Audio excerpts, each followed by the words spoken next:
पूरे भारतवर्ष में ये पहला और अभिनव प्रयोग था। इसमें हम लोगों ने ये देखा कि भारतीय रेल के पास एक बहुत बड़ी किलोमीटर में रेल की पटरियां बिछी हुई हैं। बनारस रेल इंजन कारखाना के कारखाने परिसर में, कर्मशाला परिसर में 5.8 किलोमीटर का यार्ड ट्रैक है, जिसका हम लोगों ने सोलर पैनल लगाकर इसका सदुपयोग किया है।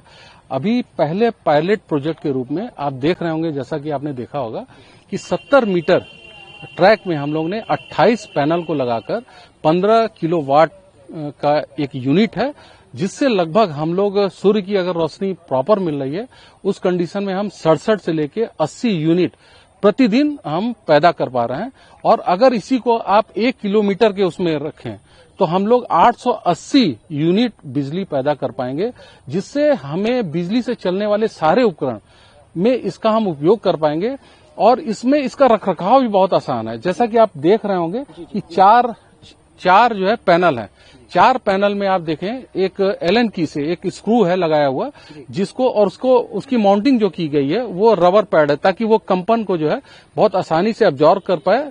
चूंकि इसमें लोको चलेंगे तो उस स्थिति में इस पे कोई इसका बुरा प्रभाव न पड़े, उसके लिए बाकायदे उसका ध्यान रखा गया है। और ट्रैक को जो है ना साफ करने के लिए हमारा एक शेड्यूल होता है। यार्ड के ट्रैक के लिए 6 महीने का शेड्यूल होता है। हर 6 महीने पे ट्रैक के मेंटेनेंस को किया जाता है।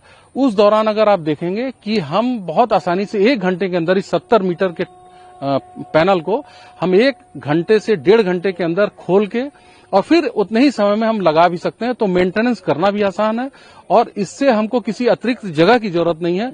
और ये हमारी वैकल्पिक ऊर्जा के रूप में एक बहुत बड़ा क्वांटम जंप है कि जिससे हम अपनी ऊर्जा के क्षेत्र में सारा जो हमें जो एक चुनौती है उसको हम इसके द्वारा पूरा कर पाएं।